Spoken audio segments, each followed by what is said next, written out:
Perkenalkan, nama saya Dwi Hardija Kusti Wirabuana, NPM 1952-10322 dari kelas MSDM Internasional kelas C. Baiklah, saya akan menjawab pertanyaan-pertanyaan di bab yang saya pilih, yaitu bab 5, 6, dan 7. Pertanyaan dari bab 5 yaitu yang pertama, kenapa Lincoln Electric banyak mendasarkan operasinya pada sistem kerja borongan? Karena dengan mendasarkan operasinya pada sistem kerja borongan, ekspansi perusahaan Lincoln Electric berhasil dan produktivitasnya meningkatkan 3 kali lipat selama tahun-tahun ke depan.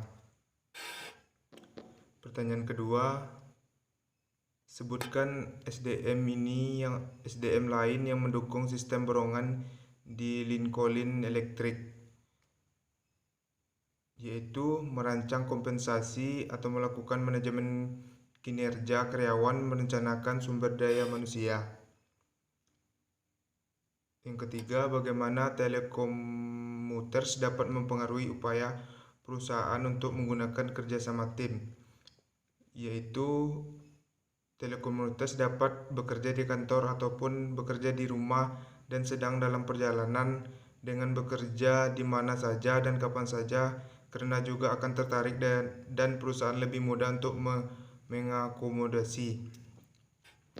Pertanyaan keempat, bagaimana menggunakan pengaturan kerja alternatif untuk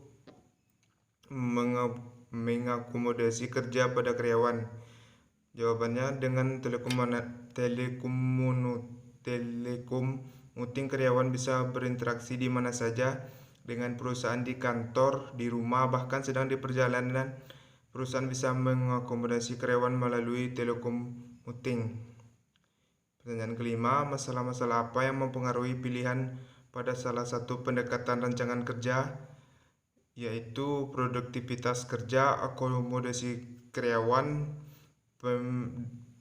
dan pemaksimalan sumber daya manusia.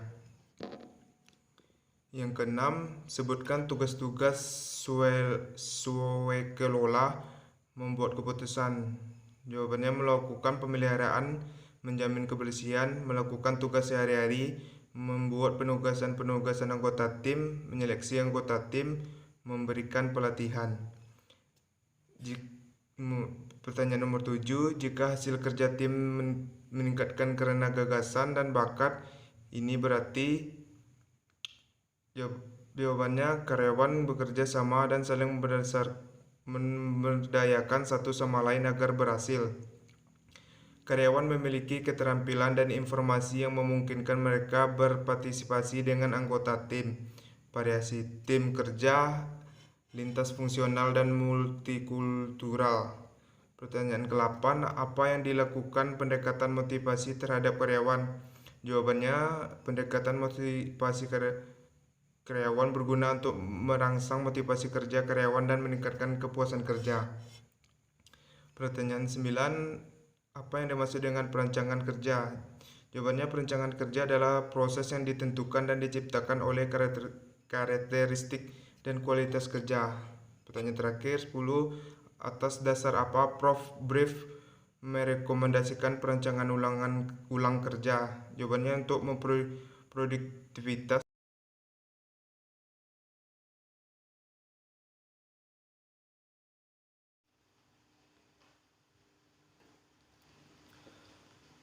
Pertanyaan-pertanyaan yang ada di bab 5.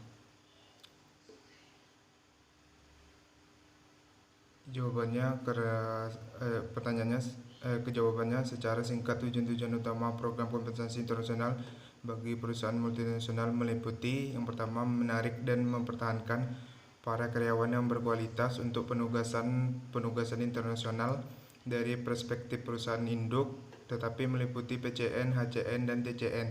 Yang kedua, memfasilitasi transfer antara cabang-cabang asing dan perusahaan induk, biasanya kantor pusat, dan antara perusahaan induk dan lokasi-lokasi asing. Yang ketiga, menetapkan dan memelihara suatu hubungan yang konsisten dan layak antara kompensasi para karyawan dari semua cabang, baik di negara asal maupun di luar negeri.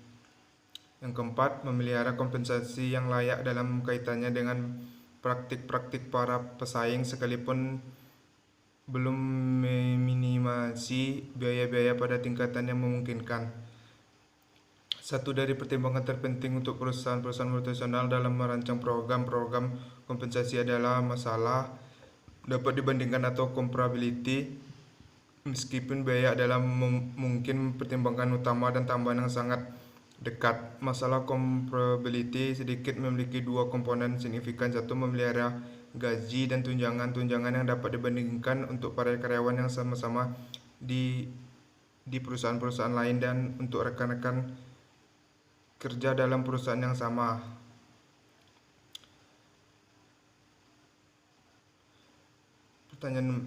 Jawaban nomor 2 yaitu pendekatan going rate atau market rate. Dalam pendekatan ini, gaji untuk transfer internasional dikaitkan dengan struktur gaji di negara tuan rumah. Perusahaan multinasional biasanya mendapatkan informasi dari survei kompensasi lokal dan harus memutuskan apakah karyawan lokal atau HCN, para ekspatriat dengan kebangsaan yang sama atau para ekspatriat dari semua kebangsaan akan menjadi titik referensi dalam menetapkan patokan.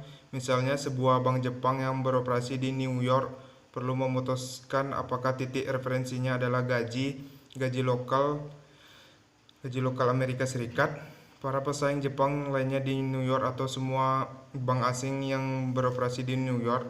Dengan pendekatan going rate, jika lokasi berada di negara yang rendah gajinya, perusahaan multinasional biasanya menambah gaji pokok dengan tambahan program kesejahteraan dan pembayaran lainnya. Sedangkan balance sheet, pendekatan balance sheet atau build up menurut Marco 2004, tujuan dasar pendekatan ini adalah untuk mempertahankan ekspatriat secara utuh, yaitu memelihara relativitas dengan rekan-rekan kerja PCN dan memberikan kompensasi untuk biaya-biaya penugasan internasional melalui pemeliharaan standar hidup negara asal ditambah suatu imbalan finansial untuk membuat paket kompensasi menarik. Pendekatan balance sheet ini untuk mempertahankan ekspatriat secara utuh, yaitu memelihara relativitas dengan rekan-rekan kerja PCN dan memberikan kompensasi untuk biaya penugasan internasional melalui pemeliharaan standar hidup negara asal ditambah suatu imbalan finansial untuk membuat paket kompensasi menarik. Pendekatan ini mengaitkan gaji pokok untuk PCN dan TCN dengan struktur gaji negara asal yang relevan.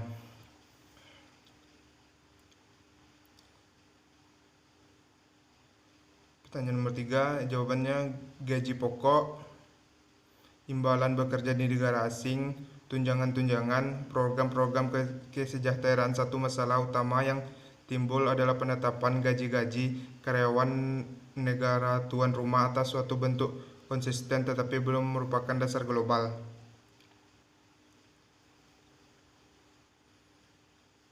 Jawaban nomor 4, pemberian cuti untuk alasan-alasan yang berkaitan dengan kebutuhan berkeluarga, misalnya cuti melahirkan, cuti keluarga, dengan atau tanpa bayaran dengan jaminan mendapatkan pekerjaan kembali pada akhir masa cuti, pemeliharaan kesehatan oleh pemerintah atau swasta, harapan-harapan karyawan dan budaya, tunjangan sosial yang tidak distandarisasi antar negara.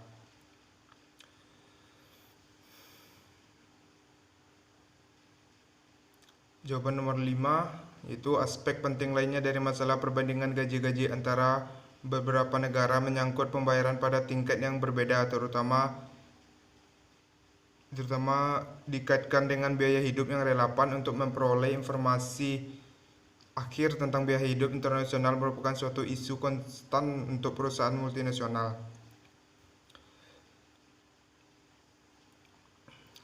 Jawaban nomor 6 yaitu skala kantor pusat. Suatu skala dunia didasarkan pada tingkat gaji di perusahaan induk dengan perbedaan-perbedaan yang ditetapkan untuk setiap cabang sesuai dengan Perbedaan biaya hidup kewarganegaraan suatu skala didasarkan pada negara kewarganegaraan karyawan global menetapkan suatu dasar global dengan posisi mungkin dengan perbedaan-perbedaan cabang. Kemudian hal ini menjadi suatu bentuk pembayaran yang sama untuk bekerja yang sama atas suatu dasar yang meliputi seluruh dunia. Pendekatan global biasanya diikuti hanya oleh para karyawan di atas suatu jabatan khusus atau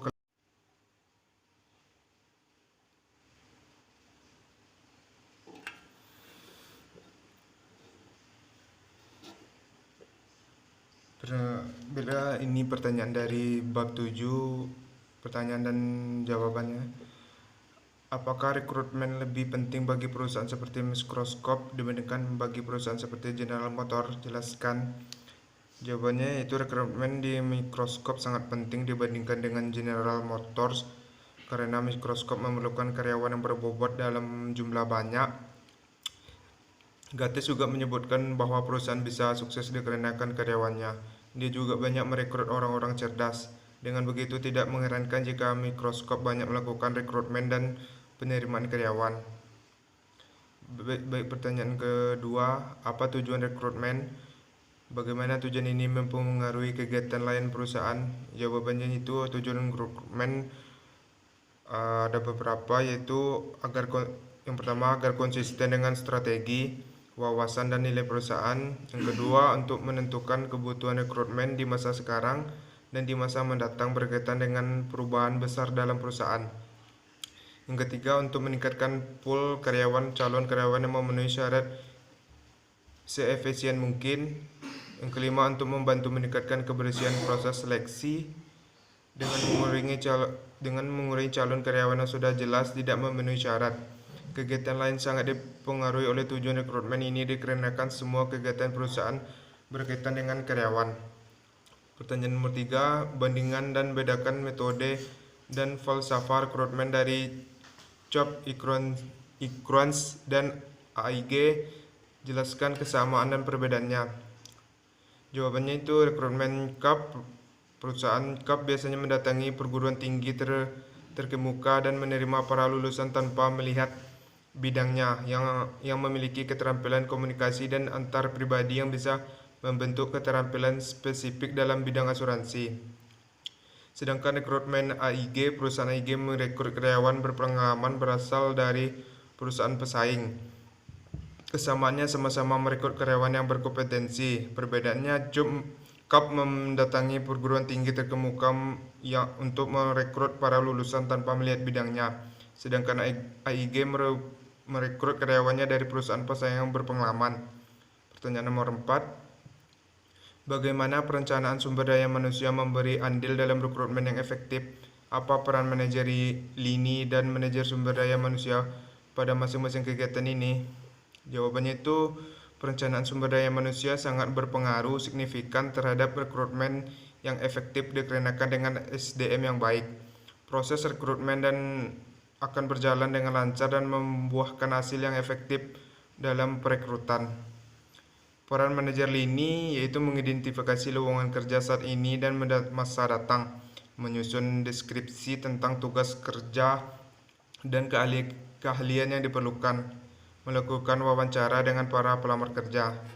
Manajer SDM menggunakan informasi dari manajer lini untuk menyiapkan kegiatan rekrutmen, mengembangkan sumber dan metode rekrutmen untuk menentukan jumlah pelamar yang memenuhi syarat, menjamin bahwa pertimbangan kesamaan kerja telah dipenuhi dan keanekaragaman angkatan kerja telah dikelola secara efektif.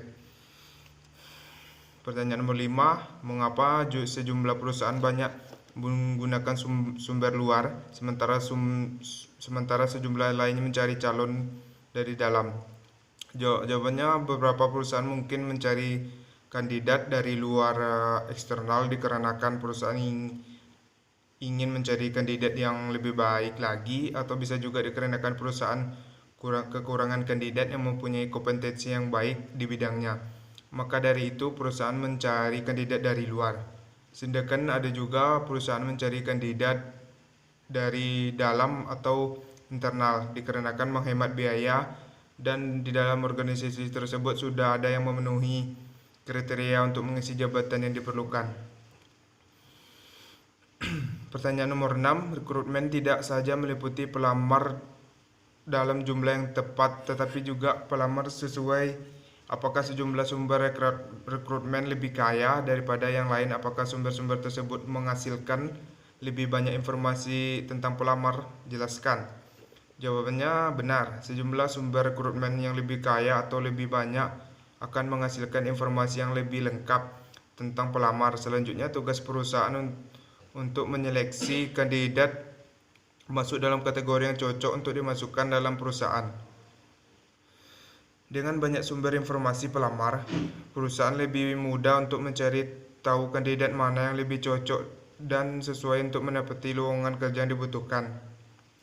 Pertanyaan nomor 7, bagaimana lingkungan hukum mempengaruhi rekrutmen? Positif atau negatifkah pengaruhnya terhadap perusahaan? Jawabannya itu proses hukum sangat mempengaruhi rekrutmen dikarenakan produk hukum seperti undang-undang turut andil dalam mempengaruhi proses seleksi karyawan.